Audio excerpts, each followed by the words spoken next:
It is hard to be brave. It is hard to be honest. It is hard to be true. It rubs people the wrong way so often. It scares people. It scares parents when you are honest with them about what you're really feeling, what they have really done to you historically. So many parents, most people, they don't want to hear it. It's brave to remember.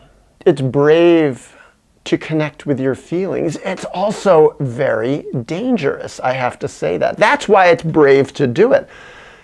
Because bravery, the word bravery entails some sort of danger. If there were no danger, there would be no bravery. If there was no danger, well, it would be easy. Then it would just be something that everybody would do as a matter of course. Real bravery, real emotional bravery, having the courage to look within, to look in the mirror at who one has become honestly, warts and all, as the result of one's history. It's brave. It's also rare. That's what I've observed in this world, interfacing with a lot of people. I live a pretty social existence a lot of the time. Other times I live a very introspective existence where I'm going into these ugly places, and then I come out of it. And I go out in the world and interface with people, and I find that real self-reflective time for people. I'm not talking regular meditation, because a lot of people who meditate, they're not being deeply self-reflective about their history. They're just dissociating. They're splitting off from their feelings and their memories and using meditation to avoid meditating on the truth of what's really going on in there. Real bravery, not common in this world, which is part of what makes real historical self-reflection so brave, because you're alone if you do it so often. It's not easy to find allies. And so you have to be brave enough to be your own primary ally. And that's not easy also, because who's raised that way, really? Who's really raised being taught how to be an ally for yourself?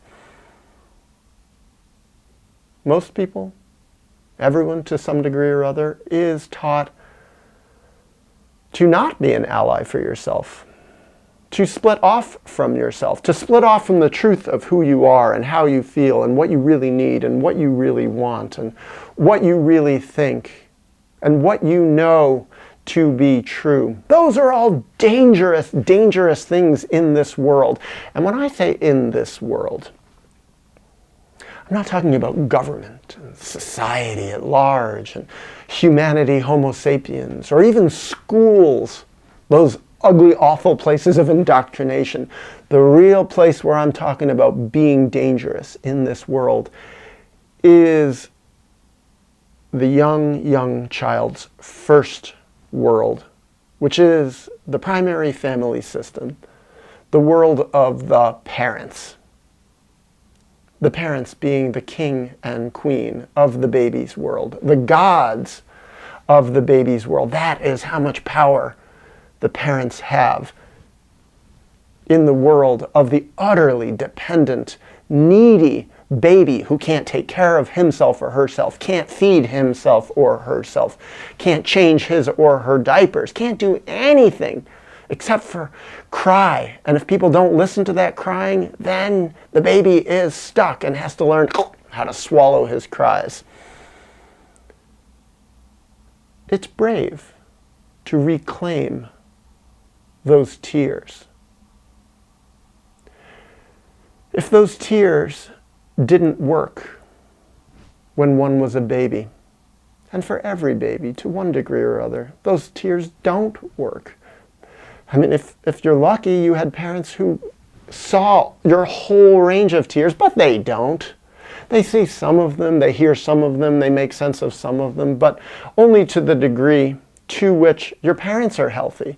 And if they really were that healthy, they wouldn't have had children in the first place, because look at the world. The world is freaking crazy.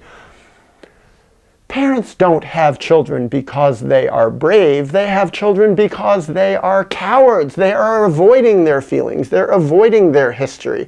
Instead of looking at their history and dealing with it and feeling it and resolving it and healing it through grieving it, instead they close their eyes, they split it off, and they say, tag, you're it. They pass it on to their children, and they act out their unresolved power dynamics with their own abusive parents with their children, to the degree to which the parents are unhealthy.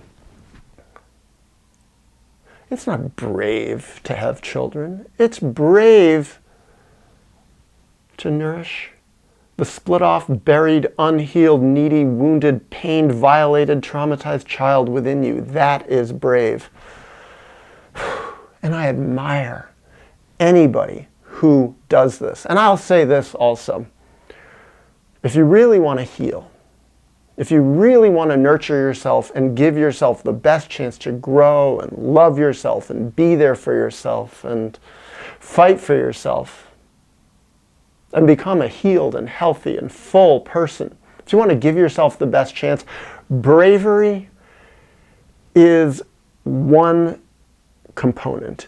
Definitely you need bravery, but it's not the only component. I've seen people who are brave as hell and end up self-destructing as the result of their bravery if it's not combined with other qualities. It's like bread. Yes, wheat is, or other things, but wheat or some other grain or some sort of carbohydrate is a primary component of bread, but it needs other ingredients also. So what other ingredients go into making the bread of a healthy life? Yes, bravery. You need to be brave. You can't do it if you're not brave. But you need to be strategic also. I've seen that strategy, smartness, not sticking your neck out bravely against people who will only cut your throat again like they did when you were a child, but maybe will destroy you even worse now that you are an adult. I've seen some very brave people who go headlong into confrontation with their parents again and again and again and smash their head into the wall metaphorically so many times that they get a metaphorical concussion, end up getting diagnosed with mental illnesses, and end up in jail, end up in mental hospitals, end up rejected, out on the street, hated, end up so miserable and depressed that they kill themselves, end up with drug addictions because the pain becomes too overwhelming. People who were very brave but didn't have other qualities. So yes, I don't want to just riff on bravery and also not talk about how to be smart, how to prepare, how to be strategic, how to fight for yourself in an intelligent way. Bravery isn't all about confronting parents. Bravery isn't all about confronting past traumatizers and abusers. Bravery isn't about always speaking out publicly. I hope I'm not being the worst role model here by speaking so publicly on the internet about this, because I know in my own history, and I would encourage other people to follow this too, for years, for decades, so much of all even of my internal healing process was private. That was part of a strategy for me to do my healing within. Don't let other people know. They will ruin me. They will kill me. Now I'm stronger. I'm older. They can't hurt me as much. How can they hurt me? I'm already broken away. I've become independent. I've figured out how to get career after career where I can make enough money to survive. I can live independently. Not fancy, not with a lot of money. I'm poor by conventional American standards, but have enough that I can live independently from my family. When I see people, or when I remember myself when I wasn't on my feet enough in my careers, when I wasn't on my feet enough financially to get away from my parents, that was a time to be private, to be brave in my private world, in my journal. It was very brave, even of me then, just to tell the truth on paper for me to read. I was breaking family secrets on paper, a major step forward in my healing process. And it still is. I still have a very private life in spite of how much I am public here. And why am I public here? And by the way, not to toot my own horn, but it's scary as hell to make some of this stuff public because I still have a lot of embedded fears from my family. And the greater society that's made up of thousands and millions of family systems that are essentially just like my parents who tell me I'm crazy, I'm wrong, how dare you speak against families and cultures and religions. But I do it anyway to hopefully give some support to some people out there who may not have any other support. And so I come here in my riff on bravery saying to you, go for it.